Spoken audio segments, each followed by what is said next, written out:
Hello Internet, I'm Jackie Fox, and today we're going to be talking about the 12 units that we know to be coming to the game as of when I'm recording this. So we have a lot to talk about today. Let's get into it. Daddy fucking Raegan. It's about time. I've been wanting this motherfucker in the game for quite some time. Alright, check this shit out. This is part of what makes him such an awesome unit. You might recognize the top part of this buff from something. It's Führer's Wrath. He has fucking Bradley's buff. The thing is, where Bradley's buff would give him an AP cost reduction, or required AP up, I forget which. I think it's an AP cost reduction. His instead gives him an automatic 50% threshold barrier. Which means... which means that he can cast this multiple times upon himself if he can heal himself back up.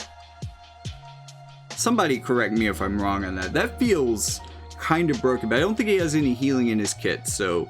But this is arguably like on par. Like, Führer's Wrath is really setting the bar for like that quintessential buff, passive support buff upgrade for this generation of units. And this is just another example of it because, you know, physical DPS, huge penetration, attack boost, and an extra thing that's really cool. That's just kind of normalized now.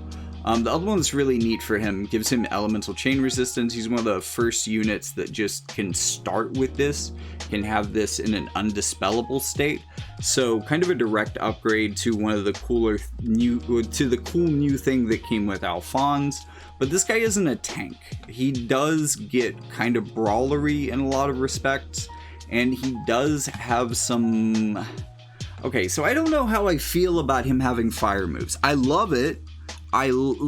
From a flavor perspective, I would have been viscerally angry had they not given him fire and ice moves. It was non-negotiable. I think I was assuming that he would be a fire unit like his biological son and not an ice unit like his adopted son, but here we are. Daddy Raegan is an ice unit and he has fire moves.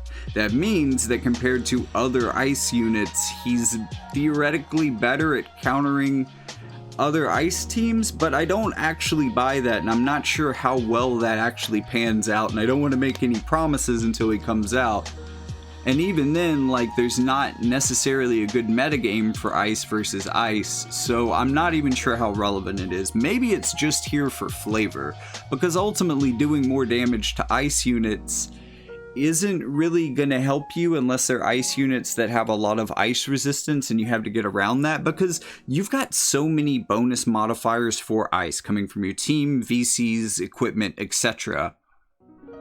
that you don't have for fire, that even doing bonus damage only makes up for that difference. So in effect, it doesn't change.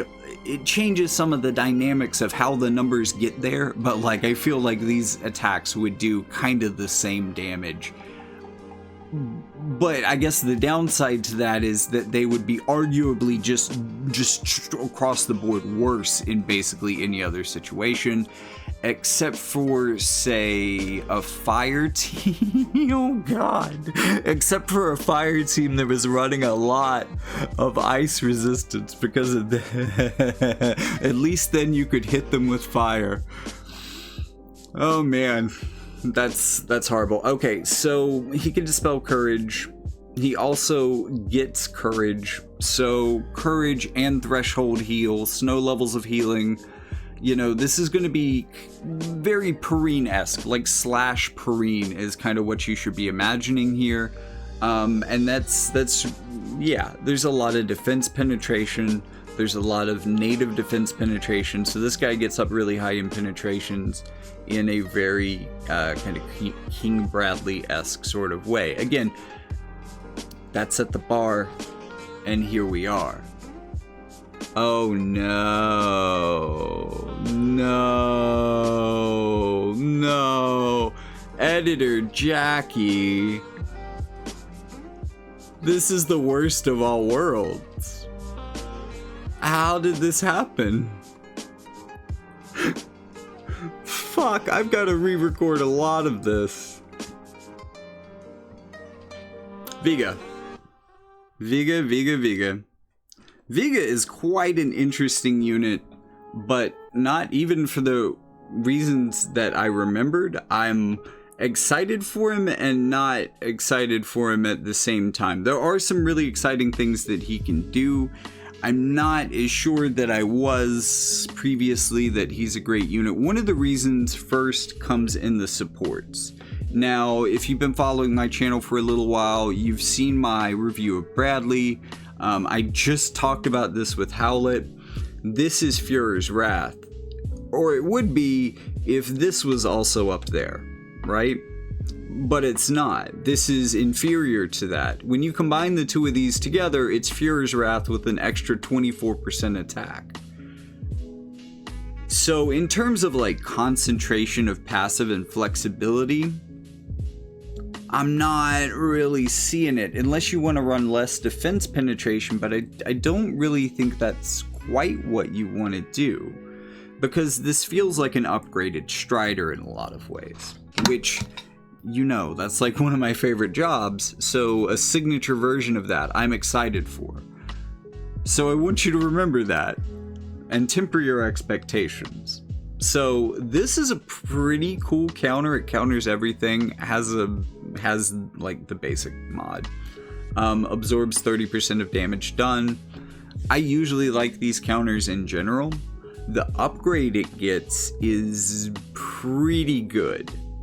Though, this isn't an EX upgrade. This isn't a 140 upgrade. Unfortunately, this upgrade comes from a buff. But while that buff is active, you have an 80% chance to proc, increased range, increased modifier, and 100% hit chance.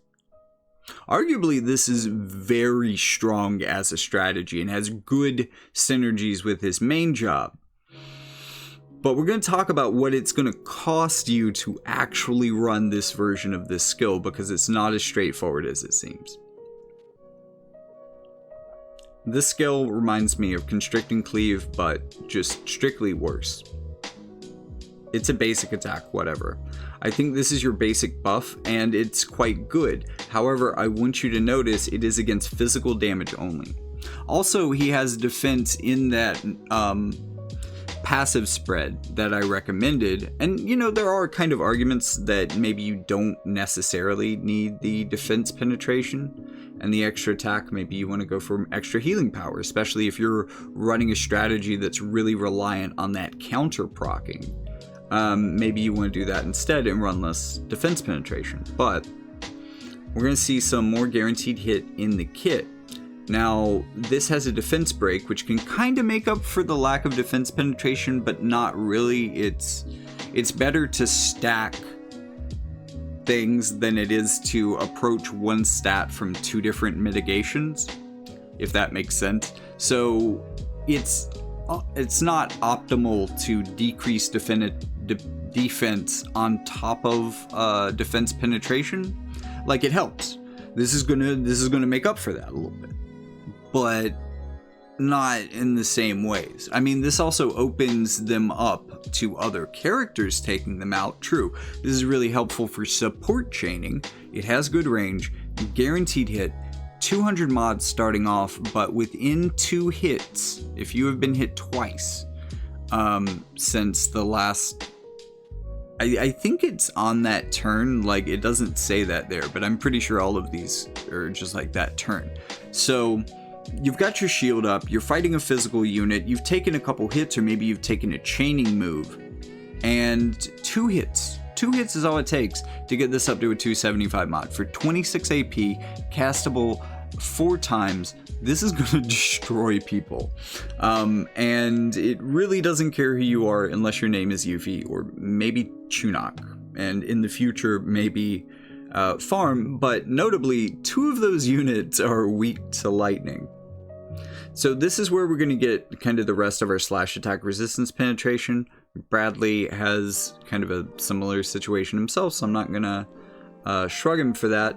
This is a pretty decent mod for this, and also on a pretty good AoE. This is a short range version of Warning Shot in a lot of ways, and I love Warning Shot. It also makes me think that he would be really strong with Thornlet to stack in a decreased agility on this, because he's almost undoubtedly a good critical unit. This reminds me of Spirit Ward from Strider, except that it's way more defensive.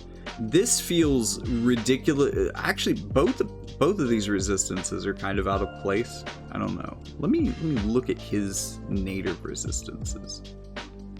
Does this play into his game? Like, okay, I guess he has decent resistances for these. Those go up to 40 with that buff. Still, like, that barrier I think is so integral that even 40% magic resistance probably isn't enough, and I'm not really seeing any spirit either. But this gives him does it?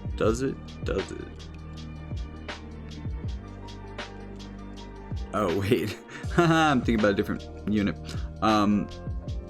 Auto Revive does give him kind of another opportunity to pop up. Nope. It should be noted that Auto Revive, especially if you're going for the more guaranteed counter strategy, this isn't a preemptive counter. So if you're counting on this bringing him back to a good health after he's re-raised himself, that is not gonna happen. But you can work around that. That is, I think, still a legitimate build for him, but we'll talk about that in a second. This move has a good pattern, good range, good mod, 100% hit chance, and dispels auto revive. This is a great skill. I like it. I like it quite a bit. So sub job, this is pretty decent, especially if you're not running Thornlet, because that's basically what Thornlet does. They would overlap, maybe even Thornlet stronger, I'm not sure. I thought it was like 25, maybe it's 20. Anyways, this is arguably a move you turn off if you're wearing a Thornlet, and it might be a good idea for him. It's a good addition to his kit otherwise. But this is the one that does his counter skill upgrade, which may or may not last 3 turns. I don't know, maybe it's permanent, maybe it also lasts 3 turns, but the HP upgrade of 40%, which you know, probably pretty good, especially if you reincarnate him a bit. This is actually a pretty powerful buff. Like, usually 9 times out of 10 for a unit, I do not recommend their main sub job. And we're going to see some reasons why you might not want to run this, but I do think that this buff just changes him enough that it is potentially good. How it works into the buff order, though, is another question. And speaking of buff orders, this guy is actually interesting for another reason. He's going to be our second Zazan the Unkillable style I can proc courage and re-raise units. It's got to be running Martialist, but this is going to give him the courage with AP, 1 cast, but actually, what is re-raise skill? Re-raise skill has 2 casts. I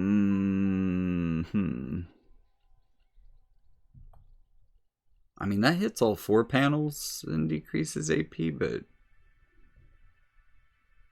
he actively has a skill that decreases his spirit. No, I don't think this guy's good into magic. I mean, I also wouldn't use that skill, but...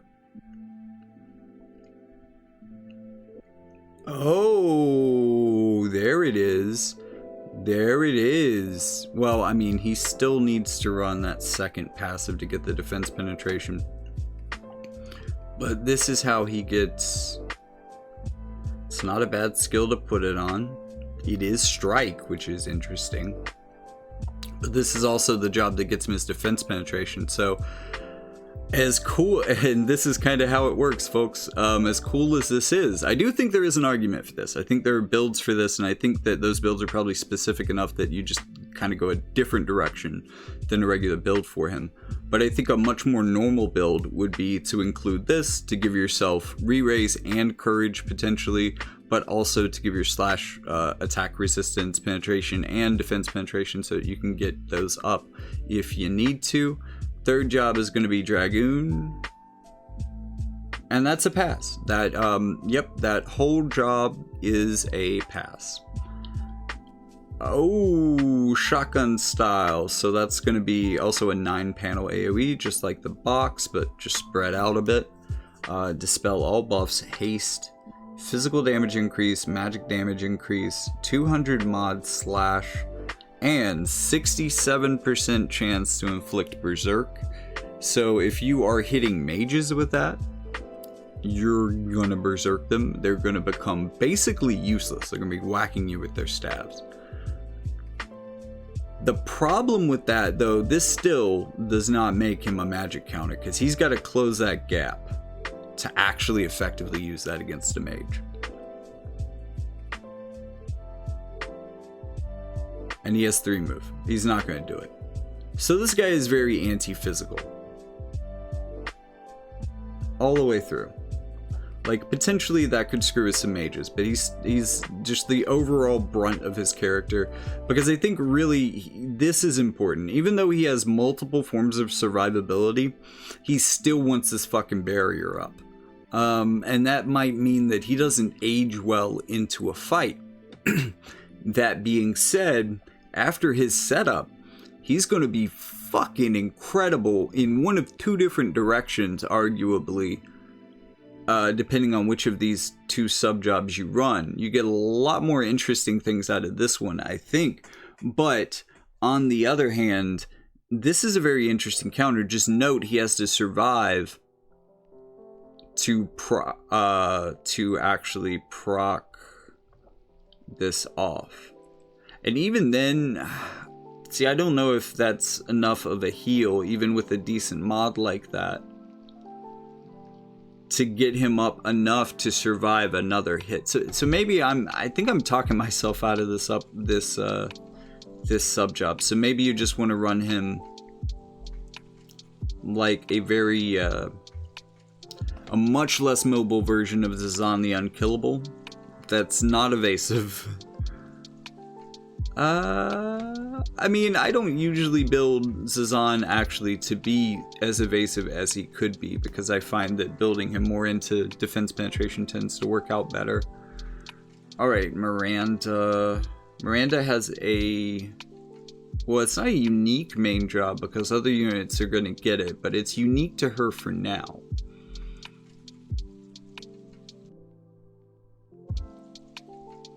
No passive upgrades. They're okay.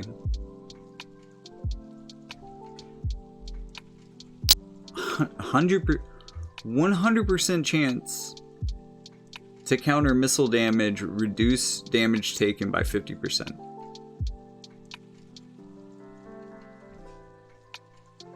That's really cool. Chance to counter all damage, decrease hate, AoE resistance 40 for 1 turn. It's pretty good.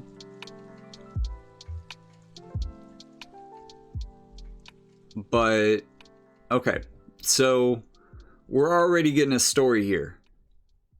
This is just half missile damage on top of everything else. And, like, there's not a range on it, no matter where this missile damage comes from. Shit could rain on her head from outer fucking space. You could ICBM this girl. You could drop a nuke on her fucking head. Ultima Bomb, half damage. That's pretty cool, honestly. Let's see what else we can do with... What in the world? Doesn't have piercing, but weird.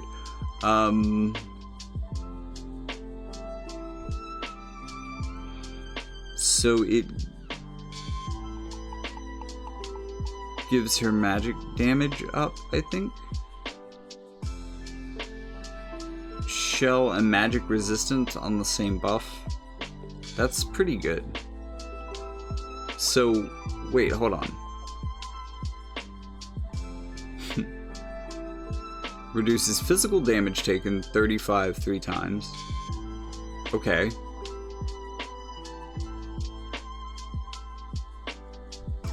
Agility and magic. auto revive, and AO resistance while auto revive is up. Okay, wow, that's a lot. So I think what you do here is you decide what kind of missile team you're going up against. And I think that since 9 times out of 10, that answer being physical, you turn this buff off. And you leave this buff on. Yep. But like if you do run up against a double Jaden team, or like Energists, maybe a glove team, this would be arguably a good, this would arguably be a good buff for her. And then rebase is cool, of course. Slash attack resistance penetration for 40. Breaks magic barriers because she is a magic damage unit. It gets upgraded again. What happened? Upgraded how? Okay, whatever. Oh, 200 mod. Okay, nice. So it breaks barriers. It's pretty much ensuring that this damage goes through and hits hard. And then we've got courage removal too. So let's see. We have spirit penetration. We do not have slash penetration. So no passive slash pen, but she can get 40 to make sure that this goes through, and it lasts for another couple turns after that. That's not a lot, but she's also a 70 cost unit, so she's not really going to be power scaled to bigger. Yeah, that's why she didn't get a passive upgrade. I get it. I get it. Disable on a wonky but serviceable AoE. That's probably pretty cool. Very vanilla. It's the Yu-Gi-Oh card with no effects. Back up here. So this is Halloween Lucia's main job. So protect, 50% defense debuff resistance, and decrease AP use. Okay, pretty good. I think since she is a sword-based unit, she's going to come in with decreased AP.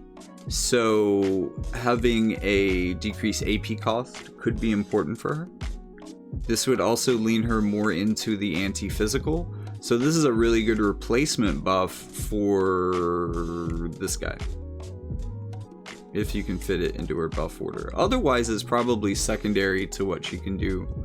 Protect is good, but it's not a bad set of debuffs. Confusion. Since she's a magic unit, she's going to be running High Faith. And that has an AoE. It's not a huge one, but confusion on AoE is always great. Defense penetration. Oh wait, decrease their defense penetration.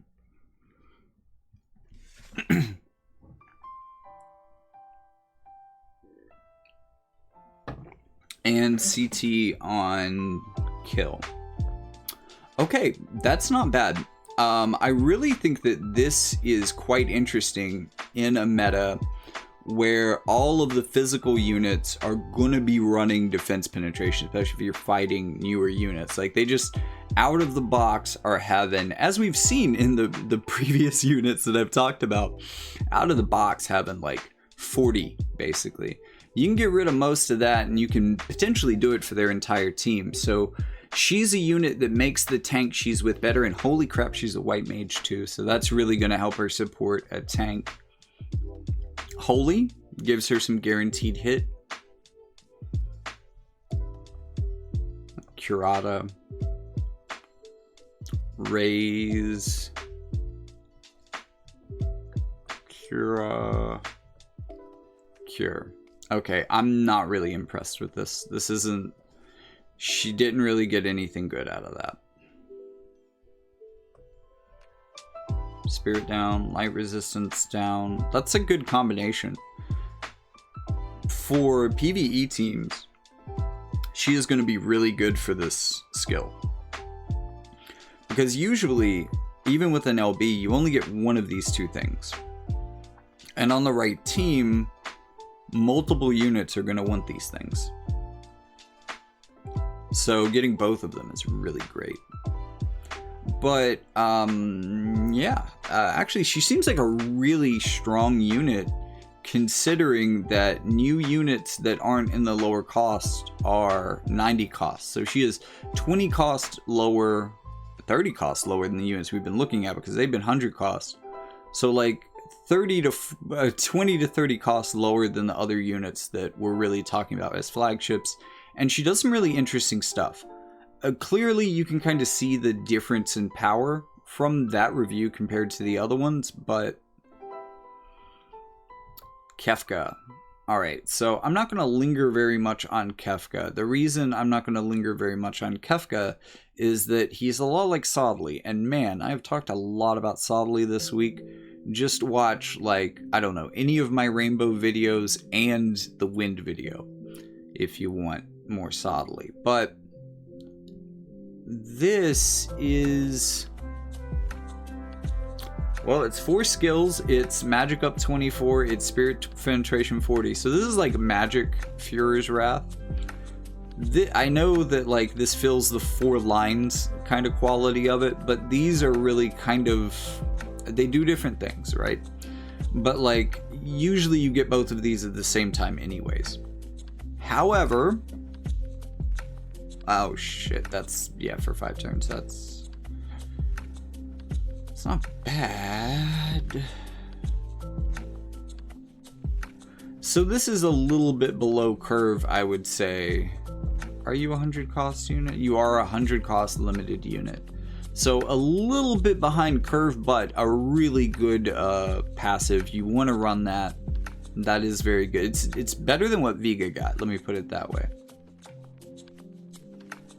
No, it's on par with what Vega got, actually. It's pretty close. My sense of disappointment, you know. 50% chance to inflict poison for 3 turns. The range is kind of bad. This is a good counter, which has the same terrible range. Physical reflex might actually be the best of those. I don't know. None of those are great, right? Decreased spirit on the main attack. That's good. I mean, as far as main attacks go, you know, pretty basic debuff to get out of the way for a caster. Auto revive. CT up. And I do not know what that is. But maybe Google Translate has my back. Shit. I don't do this very often. I'm surprised how much of this I can. Oh, okay, magic power up after re-raise. Cool. So he's coming back with extra, with the chance to get back into the turn order before he gets chained back to death, and has the ability to do more damage and maybe take somebody out. So that's good. But he's gonna be coming back without buffs, so he really needs that even more, I would say.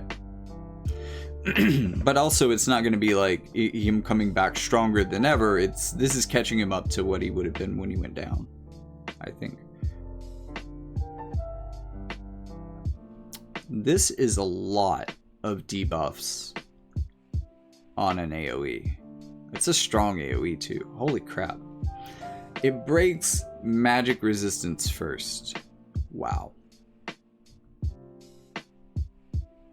Reduce counter chance by 100%. Single target, but not bad. It's non-elemental, which is good for getting around fire resistance. Water teams take note. Use Celeste because his entire kit is reflectable, which is the thing I pointed out before. But other than that, that could be, you know, good for water matchups. Otherwise, it's fucking terrible.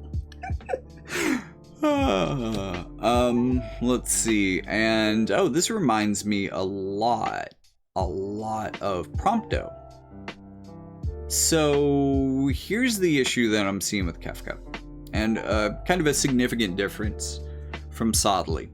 Sodley has a lot of status in his main job and a little bit of debuff. Kekfa has really strong debuff and not a lot of status, which is a problem for this skill. Because his poison counter, as I just said, isn't great. And there's not another way to apply a status. So like for this move to even make sense, and it gets upgraded, unfortunately. For this move to even make sense, you're gonna either have to run an awkward counter, or we're gonna have to find something in a sub-job. Silence and blind, both of those work. Slow. Wait. Slow isn't included though. So this doesn't help. You couldn't have just, let's just like copy paste that up there. Come on. Seriously? It gets them if they have haste. Why not slow? It's that slow makes more sense. And also it dispels haste after that though. Like just fuck you for having haste and also now you don't. That's actually kind of funny. But silence and blind. Okay, I guess that's all right. It's an AoE, so maybe he'll do some damage because he's like. I mean, I guess if they stand in exactly the same spots, he can line these shots up after each other. That seems really impractical. But you know, is what it is. Arithmeticians. You know, it does arithmetician things. He can break magic barriers into Energist, also gives him access to missile damage. Although, that's a chaining move, so that's okay. This is just very basic. This is interesting for manual, because he can kind of teleport around. Oh, okay, so really early on, you have an increased chance to inflict sleep with this move. I know Energists have it, I just never, well, they never use it. I don't think he would use it either. Also, sleep is not a part of this. I feel like they could have synergized this guy better. Was he too good when he synergized better? Okay, at least he has confusion. At least he has confusion on the limit break. So there is like one main job way. Okay, and it's a large AoE. So see, okay, this makes more sense. You hit a really big AoE with confusion. They all kind of group up, and then you slam them down with this. Although, like, do you really have to beat them while they're... This move just feels superfluous, and the reason that that's bad is that this move feeling superfluous means it's a wasted upgrade. I don't know. Kekfa makes me angry. His character's undoubtedly going to be good, and the flavor is on point, but just get Soddly, for fuck's sake. Just pull Soddly.